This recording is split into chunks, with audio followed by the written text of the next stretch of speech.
It's weird to me that a lot of employers are so cavalier about why people left and so willing to chalk it up to money, or they want to work with somebody they knew, or any excuse other than your organization did not inspire them or make them want to come work there every day. And it blows my mind considering what a loss it is, a loss of information, loss of time, loss of morale for everybody else. It's extremely expensive.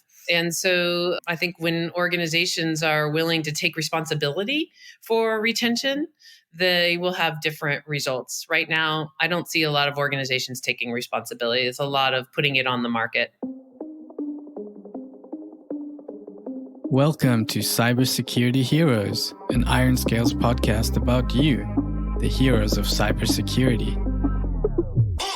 You're about to hear and learn practical and experiential knowledge in our conversations with security leaders and practitioners and other influential InfoSec stars, so we can become more cyber resilient and safer together. CyberSecurity Heroes is brought to you by IRONSCALES, the most powerfully simple email security platform. And I'm your host, Brendan Rudd. And now, let's get into the show.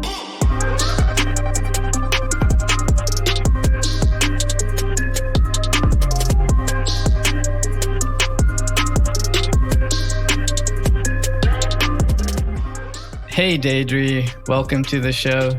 Thank you for having me. Good to see you. Yeah, likewise. Good to have you here. And thanks for taking the time to join us on CyberSecurity Heroes. So today we're going to talk about CyberSN and a bit about what's going on in your world. So before we begin, could you tell us a little bit about you, your background, and what you're up to these days? Yeah, absolutely. So my name is Deidre Diamond. I'm the founder and CEO of CyberSN. We are where talent meets its match. We are a job matching platform for cybersecurity professionals with full service staffing services. We plan to transform how job searching is done and prove it in cybersecurity and bring it to the world for all professions. We have a broken job searching and matching system for sure. I'm also the founder of Secure Diversity, where we focus on bringing women into cybersecurity and helping them get in, as well as women who are in cybersecurity, help them what they need to grow and be promoted and get into more powerful seats. Two super important topics, and I couldn't be happier to have you to walk us through that today. But before we jump in, can you share one fun fact about yourself? Oh, yeah. I thought, okay, this is the funnest fact I ever get to share. This is in 1987, when I was 16 years old, I became a manicurist. And in Irvine, California, my high school offered summer classes for things. And how brilliant. So, but 16, I was making $65 an hour in 1993, because that's what a full set of acrylic nails cost back then. So, and that kind of money being made then was pretty epic.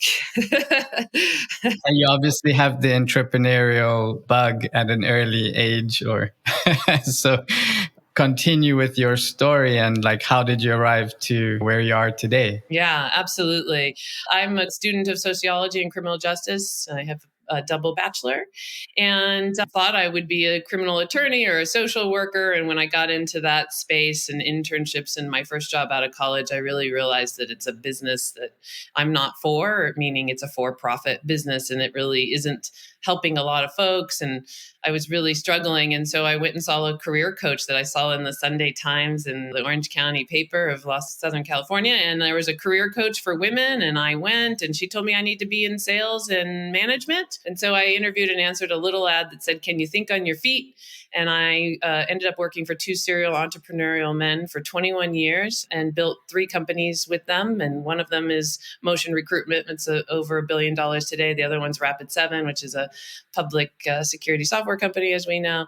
I've had a career that is very, very rare. I think it's rare beyond just the story I've told you. We'll get more into it as we go, in that I worked in very equal environments for men and women. That's awesome. So fast forward to today, how and why did you start CyberSN?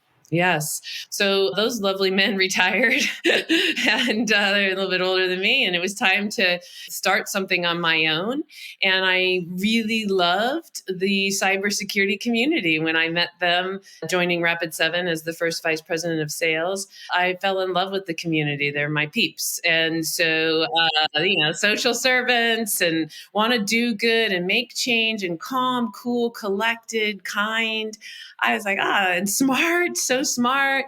So when it was time for me to do something, it was do something in software, or I loved staffing and I loved helping people see the marketplace and show them I was really good at it. And so it was pretty obvious to me that I needed to take the people route more than the software route. And so that's when I founded CyberSN. And really interesting is that the minute I founded, meaning got started, I had left staffing for 10 years, went into software, then came back to staffing.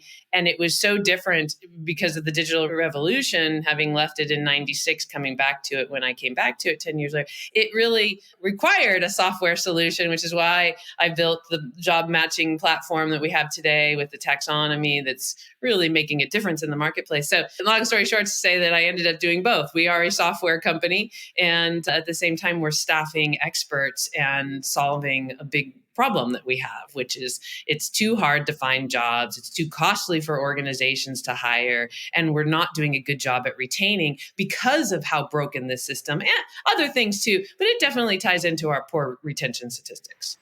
Yes, and I think this is a great sort of segue to, in your words and your experience, what's the current state of cybersecurity recruitment as someone who is at the heart and center of all of it? Yes. Well, the current state is that cybersecurity professionals, like a lot of professionals, are working in environments that have low emotional, intelligent, skilled managers. And that is causing havoc on top of the havoc of increased breaches or increased attack, as well as the remote workforce and what that's done for security professionals. And so all of that on top of what is definitely still a shortage where new to cyber people struggle to come in because there isn't succession planning in these organizations, because there isn't the budget typically for it. Until very recently, we're starting to see that change. And so the state of the marketplace is in stress, and those that have high EQ managers are doing great, are loving their jobs. Those that don't are looking. And nobody's leaving because of money. I will debunk that. When you get to an offer stage, money matters. And people are going to negotiate the best they can for themselves, and almost always are going to get a raise, and in some cases significant. And then when they go to give notice, they're going to use that as to why they're leaving, because humans don't want to tell other humans that they need references from, that they're not inspiring or they're not fun to work around or that their culture is no good. So, what's happening is also sort of that information isn't getting back to the organizations, and organizations are getting to think that they're losing people because there's a shortage and others are willing to pay them so much more. No, that's not what's happening. That's very, very small cases of what's happening. So there's lots of different things going on that's causing a stressed marketplace, a lot of burnout. Definitely. So I want to rewind a second to what you said about low EQ and high EQ managers. What would you say candidates should look out for in determining whether someone has a high EQ or low EQ in the recruitment process? Yeah. So what a great question. So from the perspective of taking a new position, the hiring manager is the most important person to have high EQ. So what's your experience talking to them? Is it warm? Do they feel like they care about you? Are they interested in you? Are they talking to you about how they're going to grow your career? Is that the conversation? Because if that's not the conversation, they're not high EQ. And you can also look at what's their track record, who's working for them, how long have they been working for them? Do they have people that have worked for them from the past now? Not to say that that's what we should all be doing, and yet it is a sign that somebody likes working for somebody if they're going to work for them again. So there's ways to check your gut maybe. But the bottom line is, if your gut says this person isn't all of those things I mentioned, don't work there. Just don't. I understand how hard job searching is. And yet, if one doesn't settle, one can find the higher EQ folks. Coming back a second to your point again about it's not easy to get jobs, how do you recommend candidates actually even get a foot in the door, like even a response to sending out their resume? Because I'm not sure exactly the clientele that you support. There's entry level, there's junior and more experienced. I'm curious to know if you have different advice depending on the level that you're at. I would assume when you're more senior, you have less trouble getting a response from the recruiters. So perhaps we should focus on the entry level and junior folks. Yes. New to cyber is the term I really am enjoying, because somebody could be coming out of a different profession. It doesn't mean that they're coming out of strictly school. So new to cyber has it the hardest, and they have it the hardest because of lots of things. So one, there's 45 job categories, right? Our career center has them all mapped out.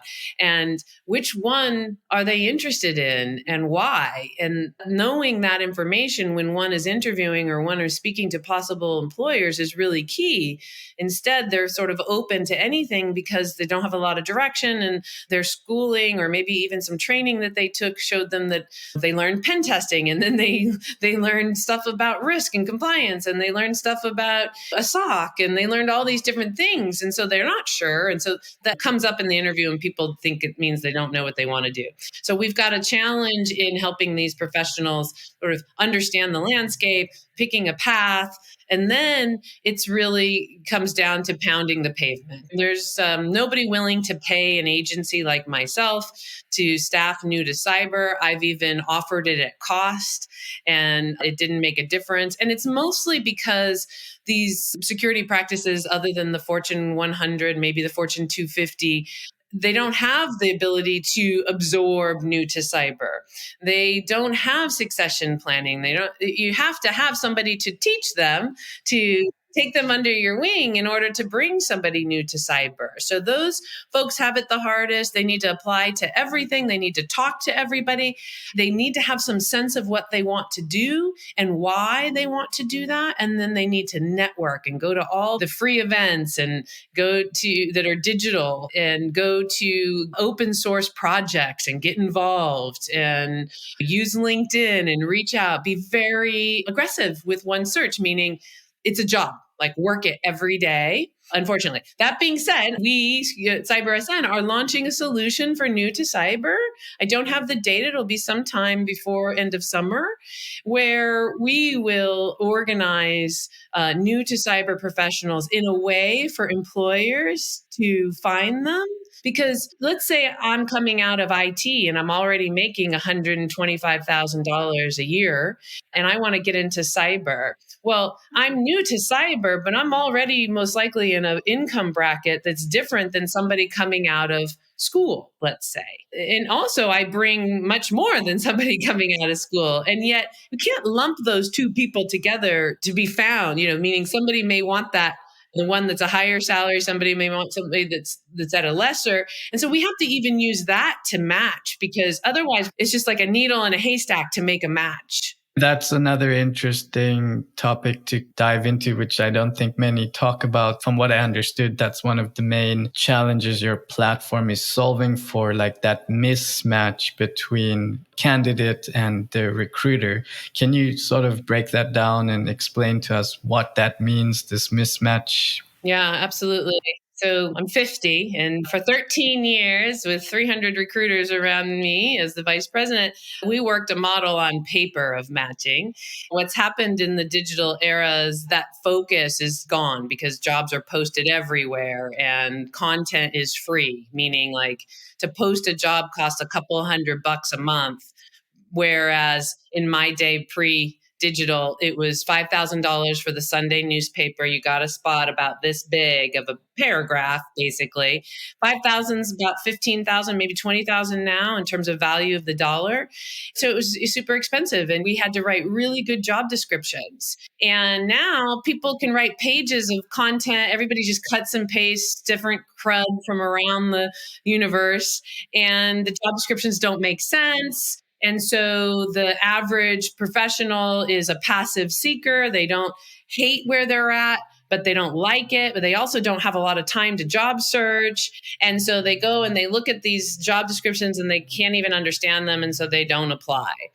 And so what I said was, first of all, that's a problem. And then number two is like a security engineer to one company is totally different than a security engineer to a different company. I found when I founded my company, there was no common language around what a cybersecurity professional does. So we started there 7 years ago and built that common language. And then we built a job and profile platform where we use that taxonomy to create job descriptions, to create profiles so that we can match on that common language taxonomy of tasks and projects that cybersecurity professionals are doing now, today, in the past, i.e. a resume, we call it a profile, and then or employers using that same taxonomy to say, this is what I need the person to do, not what I think their background should be. A job description is what task, what project, what percentage of time.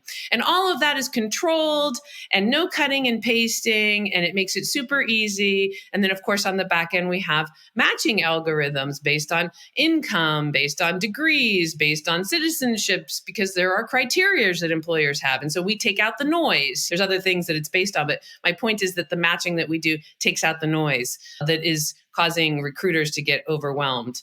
And also, it takes out that the recruiter doesn't have to do the matching. I mean, there's just no way we can train recruiters to understand all these 45 job categories. Even in like defense, there's 13 different types of roles. You know, like you can't teach a recruiter that. We don't want to. A recruiter needs to be able to understand it enough, but not be the matchmaker on the tasks and the projects. And so we took that out of the way and have a solution that can do searching and matching so the recruiters can do the managing the process, selling the organization, helping put the offers together, the right offers, closing the process.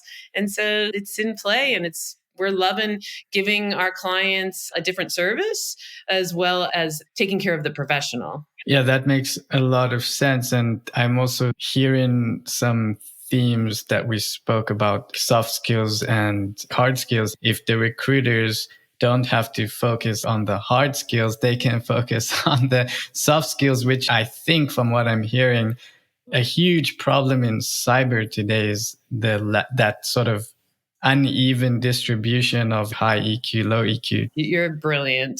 Absolutely brilliant. That's right. They can focus on making the match of personalities. Just because somebody doesn't have the same EQ skills, or let's say personalities matching, focus on that. It is true. I work on teams and we're not all the same personalities, and some personalities mesh better. All personalities can work together. Some mesh better together. And so to be a part of getting the best match on personality and culture and money in total compensation. It's not just about the base salary. There's a lot to really figure out. So yes, brilliant comment. Sticking with this for a bit, if recruiters can also focus less on the hard skills, they can also focus on diversity and inclusion. And this is another area that I think you have a lot of expertise on. So maybe I'll set the stage. I watched an interesting webinar, maybe it was a couple months ago. It was called Human-Centered Communication with a guy called Pablo Gonzalez and Ethan Butte. He works at BombBomb. And I learned that women, when searching for a job, will look at the requirements and only apply if they feel they meet 70% of the criteria, versus a man who will apply if they think they hit 30% or less. So as a woman, can you relate to this? Is this a big thing still today? And is the solution or advice as easy as saying, well, you should just apply? Yeah, it is statistically very true what you're saying. Since the hashtag #MeToo movement started, I feel like women have had more of a place to hear other women speak and give them confidence. And therefore, I think we're starting to see more women apply to those jobs versus dequalify themselves, because that was the common thing to do. And that's also why qualifications in a job description to me are no good. I don't believe that these qualifications are accurate. I don't believe that they create a sense of what the job is. I think they focus too much there. So job descriptions shall not, in my opinion, have that. It should say, here's what the job is. Are you qualified? If you're qualified, are you interested? You know if you're interested, and keep it that simple. And so it's getting better. We've got work to do. And in terms of what job descriptions are doing for women as well, it's also the resume. So there's unconscious bias out there. We know that. It's also statistically proven. And so one of the things I love about our profiles is that the profile is anonymous and there's no name. I don't need to know somebody's name. I don't need to know their age. I don't need to know their race or their religion in order to job match them. What I need to know is how much money have they been making, because nobody's going to take less, and most likely not going to take less. And if they are, it's very little in exchange for something else. And so I need to know what that is. I need to know what they've been doing with their time at work. I need to know what industry that was in that they were doing, and for how long they've been doing those things is what I need to know. And then I just need to know if they have degrees or certifications, because some companies will only hire that and it's a must have and there's nothing I can do about it. So I need to know so I match correctly. And I need to know citizenship status in terms of, will companies sponsor to work in the US or another country or what have you. That's all I need to know. So we took that all out of the profile to support, like, let's get unconscious bias out of the way. Now, you'd think in a time where everybody wants to hire diversity that we wouldn't have to worry about unconscious bias. And yet unconscious bias is unconscious bias. It's pretty difficult to change overnight.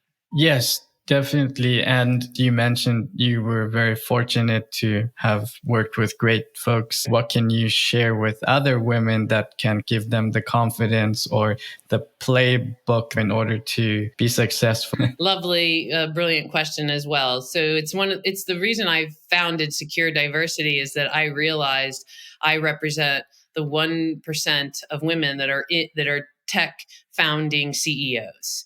And if you add in self-funded, I've been very successful in my career. I have self-funded our platform and what we're doing here. And so you add that in and it's well under 1%. And so that disturbing awakening happened to me not long ago. I founded Secure Diversity soon after, maybe just months, believe it or not, because I didn't grow up in a family where I felt unequal. I didn't grow up in companies where I felt unequal. And so I wasn't in that conversation. And yet all of a sudden I realized it's everywhere else as I started getting back out into the community instead of being so infiltrated in our companies. And founding a company means I'm out and really embracing the universe, and realizing I was stunned. And so then I, of course, started thinking about why. What was it that made it that I was able to do that? Well, I wasn't sexually harassed by the men that I worked for. I was given equal opportunity for promotions. Promotion criteria was well defined. It was super transparent. There was no way that somebody was going to get promoted over somebody else because it was all out there. And I got promoted over men all the time. And those men didn't mind because the numbers were the numbers and the results were the results. And they also were successful and taken care of. It wasn't as if they didn't succeed either. It's just that promotions were very transparent. And that was all a part of a culture that was nobody comes to work to fail, throw the rope over, don't leave people behind, get more people in the room, make the pie bigger, your assets are your people, be kind and loving and giving and create wealth together. Like, I'm hearing this stuff at 21. Who's hearing that at all? Never mind 21. And then they did exactly what they said. And each of their organizations I walked in, number 17, number 18, it's not like these were massively grown. And yet we lived it. And it's been called bottled lightning. It's still called that. These cultures can have this when we have these clearly defined roles and responsibilities, promotions, such that equality happens, and not allowing for inequality. I suppose a man could have been promoted over me because they have the power. That would just destruct a culture. And that's what's happening in corporate America. Things may not be super transparent, but people sort of know who's doing what, and seeing somebody being promoted over somebody else, it just destroys cultures, and it's still happening for women. Do you think we're going to see a shift in this behavior towards women as Gen Z start maturing in the workforce? Do you see some leading indicators that will be the shift towards equality, diversity versus what we're seeing now with, like, can say the older generation, perhaps? I think so. And I think so because unlike my generation and many of, sort of the generations today that are out there, I certainly didn't grow up hearing about equality for women, what's happening to women out in the workforce and how they're being sexually abused or harassed or what have you. And so the younger generations have heard that, it's empowered them. They can stop it when it's happening because there's this whole platform for them versus the women before. And, we're so thankful for those women that were willing to speak up. Oh my gosh, it's going to for sure propel us. And so thankful for them, all of them. And so we will see change because of that. And we're also seeing change because, the stock market has put value on diversity. They haven't yet put value on inclusion, but they're starting to. And inclusion shows up in retention statistics because where there's inequality in a hot talent market like we're in today, there is no retention. You're not keeping those people that are diversity folks. They're not staying. They're going to get recruited out. They're going to answer the recruiting calls. Everybody's getting recruiting calls. The question comes down to, do they answer them? Do they respond? The stock market is now starting to value retention. So that means C-level folks, possibly board level folks being fined for diversity statistics or retention statistics. And so that's going to make a difference because we all know that it's all about where money is. And it's a little sad that it had to come down to that. You have to take it, really, it's no different than women's rights to vote. It didn't happen because yes, we wanted to give women equality. It happened you needed to win. So is sad. There's no doubt about it. It's sad. And not just in the US, right? And so at the same time, there's a lot of wonderful men and women and folks of all genders who are out there really making sure that it's not comfortable for somebody to be unequal to another person. And so with that, calling out and holding a space for a different relationship at work and with each other is gaining traction. So if we will come back to your involvement for women in tech and inclusion, diversity, from what you're seeing, what are some of the issues and reasons in 2022 that women are not wanting to get into tech, into cyber? What are some of the reasons today that the numbers are so low? Well, it's still the case that a lot of schools aren't even talking about cybersecurity. And if they're talking about it, they're talking about it from one job category.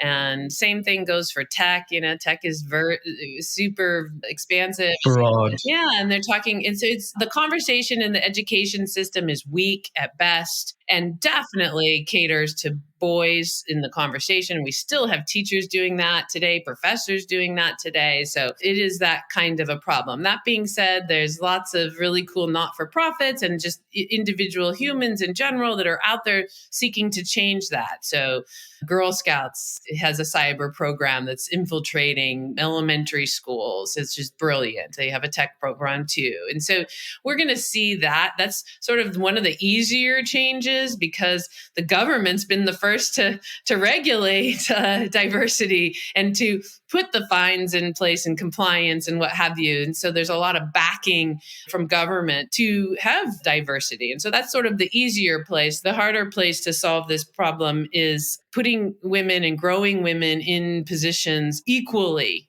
to men and being promoted equally. There's still very few women in what I call the power seats, which is either the CEO seat or the CISO seat in powerful organizations too, which is a part of that criteria. So we need to focus there. for sure. And that space is challenged. We have a lot of organizations that still promote based on feelings and who they like, and it's a problem. It's such a problem that I at least a call a week, if not more, of a senior woman that wants to share what's going on for her at work in terms of unequal footing. And these are women that took a position knowing that the company cared about diversity. So it's the age old, it's not enough to speak the words. Yeah, just because you have a badge doesn't make you official, like whatever your badge is all about. Yes, like that's like not it. It's what's the culture like? Does the culture embrace equality? Does it have defined roles and responsibilities? Does it have a promotion criteria? Is there a conversation in the organization that is consistent about how we treat each other? In general, all genders? Is there a code of conduct for that? These are the things that I work within from my early 20s till today, a code of conduct of how we treat each other, of kindness and respect. And there's rules, and it doesn't matter what level you're at. You don't get to yell, you don't get to scream, you don't get to blame, you don't get to name call, you don't get to, do lots of things in the cultures I work in. And yet, that doesn't seem to be the case out. Again, why am I the 1%? Because a woman, a minority, needs that culture to be successful because by definition, we're already the outsider. We're already the oddball. We're already the most different thing in the room that everybody wants to focus on or has an opinion on or just feels different with. And so if the cultures are already problematic for the dominating gender, which the statistic rates of retention at the dominating gender of men is horrific, then how is a minority going to plug in and be successful, It's almost like the education piece is somewhat futile if it feels like a lottery, if you're going to actually make it to the top or at least achieve your aspirations. If it feels like a lottery, you can educate as much as you want. It's not going to solve the problem. Yes, and I'm dedicated to that story of sisterhood. And not to say that I'm not dedicated to brotherhood. My company's probably 50-50 today. Waivers 55-50. I've always worked in companies that are multi-gender and equal. And it's just to say that because I am the 1%, I feel an accountability to do something and to help. And so I've got a lot more to do. This is just the beginning of what I'm going to be doing for women. But yes, we must get out there and point out where inequality exists so that people can see it. A lot of wonderful people don't see it because it wasn't there for them or for whatever reason. And so we need to help. A lot of people are feeling like maybe this isn't a problem, which is something we need to help with. Tying this into the skills shortage, talent gap conversation, if you're going to add another obstacle to a percentage of the workforce trying to get in this case, women, you're chopping that talent pool down even more. So it doesn't do the industry any favors as well. But moving towards a solution, what would you recommend to women wanting to get into cyber, get into tech? Would you go back to your previous point around look for companies with high EQ and maybe invest more time in your research on the company to really make sure they walk the walk, they don't just talk the talk? That's exactly the advice. And speak your mind. I tell people all the time, if what you are thinking and believing turns off an employer, well, then that's you vetting an employer. So be willing to externalize your internal thoughts, the things that you're thinking, be willing to bring them. The world is your oyster. There is a focus on hiring diversity. And while nobody wants to be hired because of diversity, that doesn't mean that you will be hired because of diversity. My point is just there's lots of opportunity, and allow yourself the gift of being aggressive. Being aggressive is not bad. It is not bad. it is being owner of your career. So investigate what EQ skills are. I have videos on YouTube. I have on our website a lot of material. Really understand what they are so that you can look for them. I want to circle back for a second to something you said about employee retention. And you said even amongst males, it's very bad right now.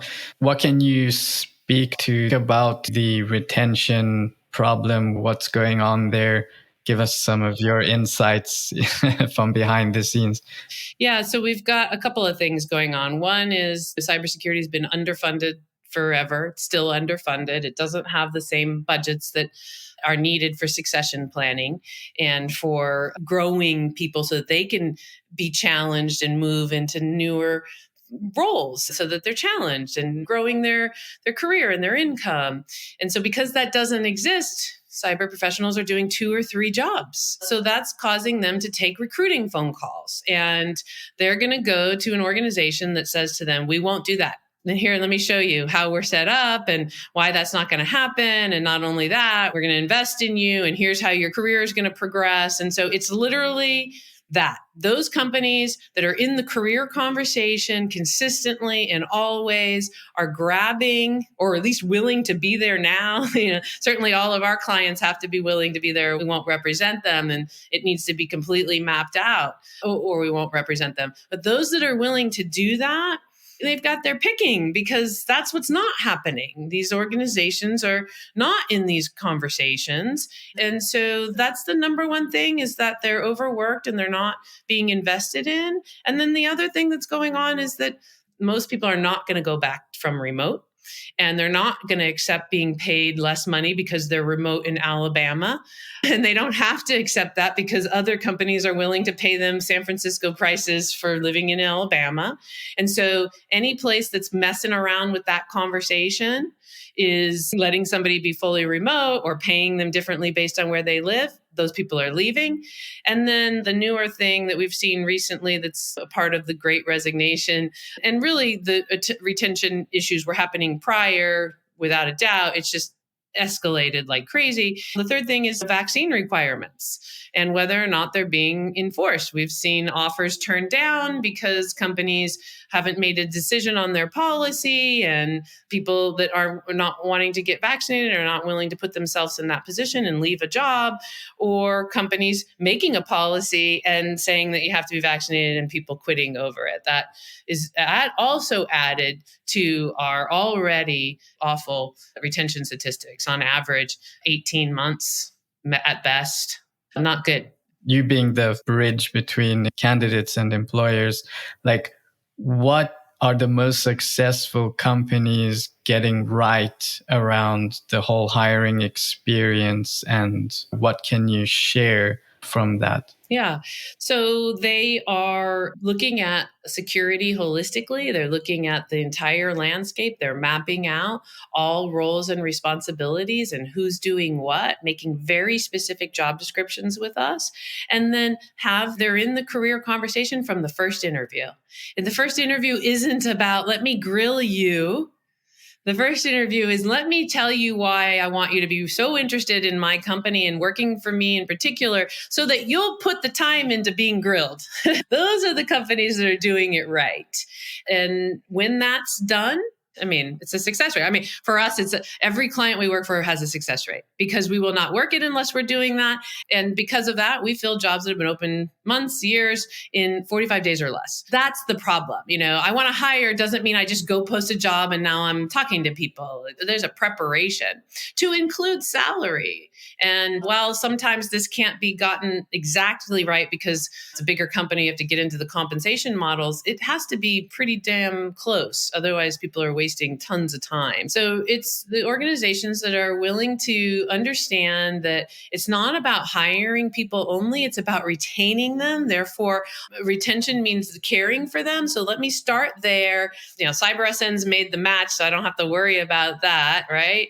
And things move. I think people don't speak enough to the cost of employee churn. And that can be many reasons, of course, but curious to get your inputs on what's the main reasons why employees churn today. It's weird to me that a lot of employers are so cavalier about why people left and so willing to chalk it up to money, or they want to work with somebody they knew, or any excuse other than your organization did not inspire them or make them want to come work there every day.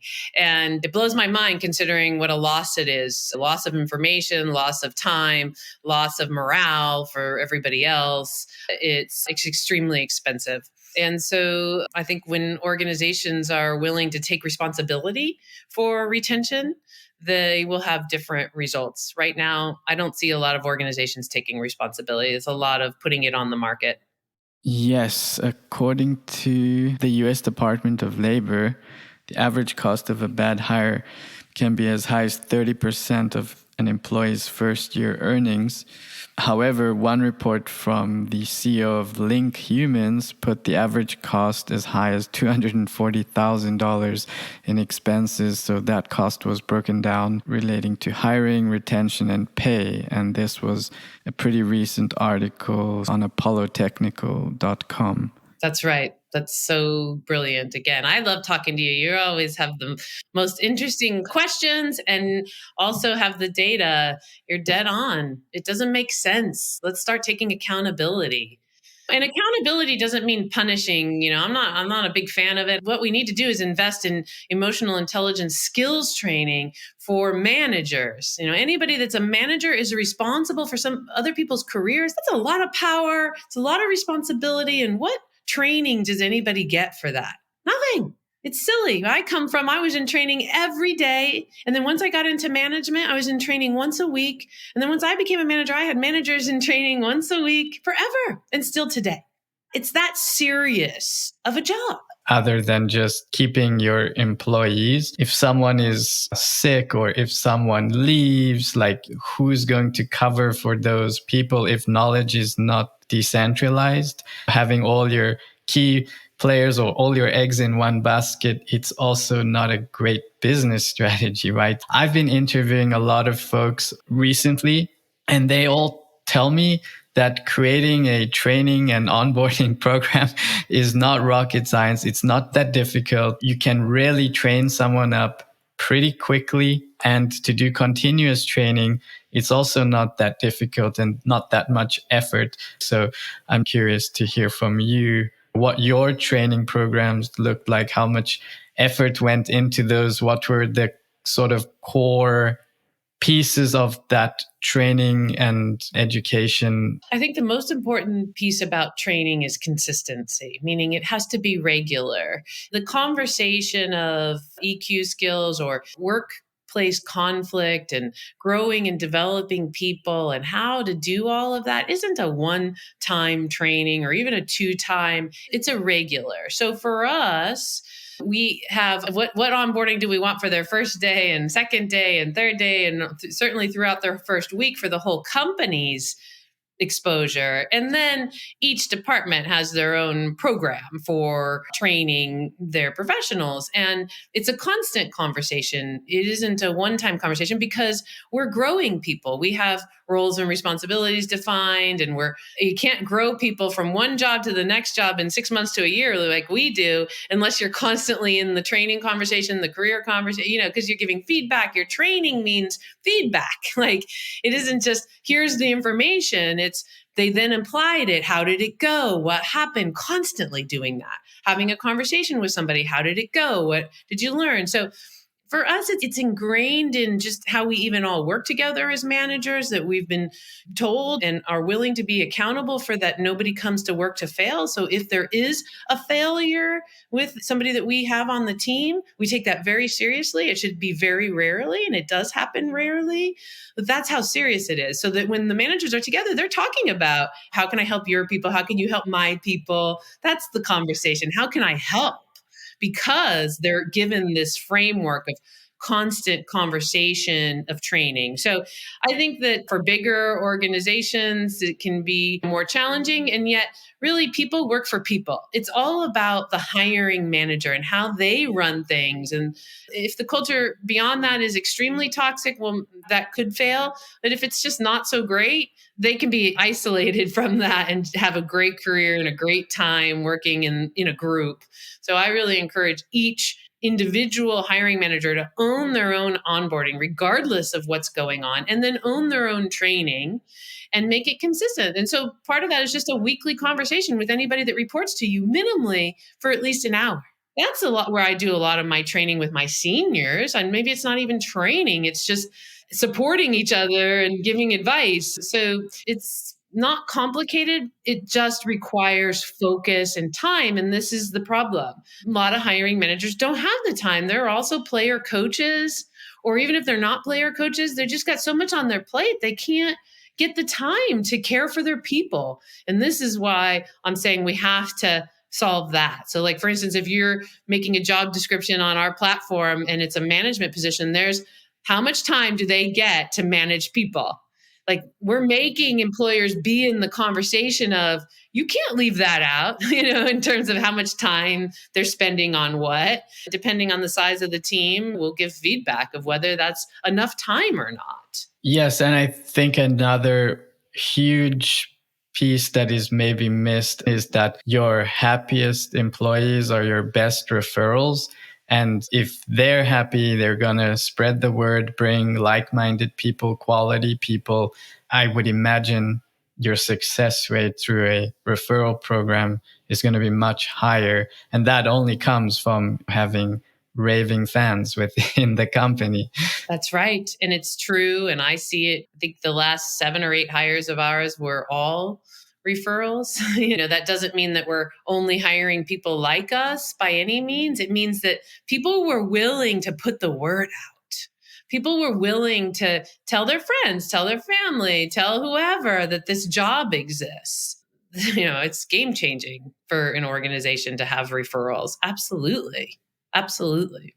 Awesome. Before we wrap up, I would love to give you a couple minutes to share what CyberSN platform is all about, how it works, who it's for, why they should look into it. Can you give us a quick elevator pitch? Thank you very much. I believe that we can solve the job searching and matching problem that we have in society today if every profession has their own job career center where they can get the support of job searching as well as career.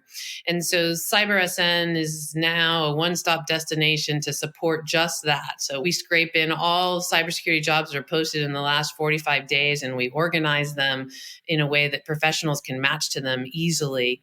And professionals, what I want is that all professionals in one place. When we have that, let's say all million of us in one place, categorized with profiles, then employers will comply.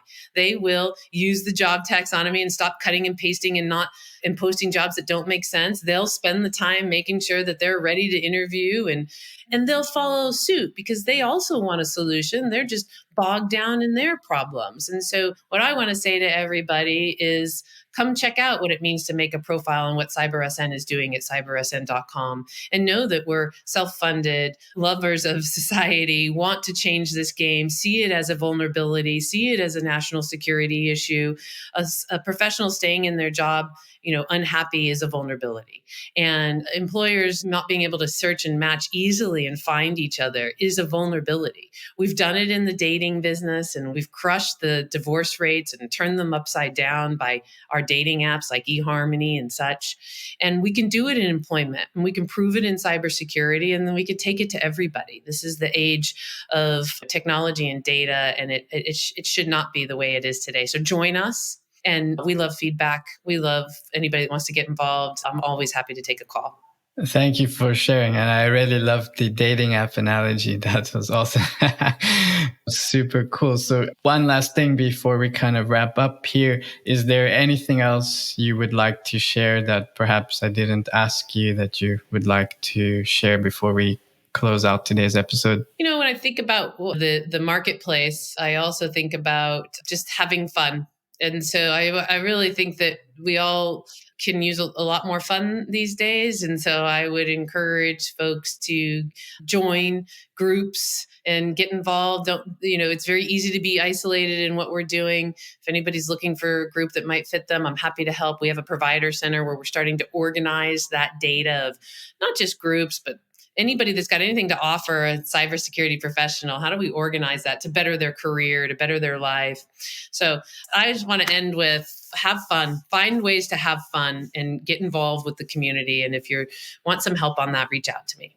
Yeah, I can attest to that. The cybersecurity industry is booming with communities, and a lot of positive communities are popping up, I think, on a monthly basis. So it's really exciting to share and to see the camaraderie in the industry. So it's really nice to see. It is. We have a wonderful community, social servants, willing to give, willing to help. If you haven't gotten connected yet to that, I'll get you there. Reach out anytime. If anybody would like to connect with you, what's the best way for folks to reach out? dd@cybersn.com. Awesome. And are you active on LinkedIn or Twitter or any other? Both. Awesome. Yep. We'll make sure to include those in the show notes.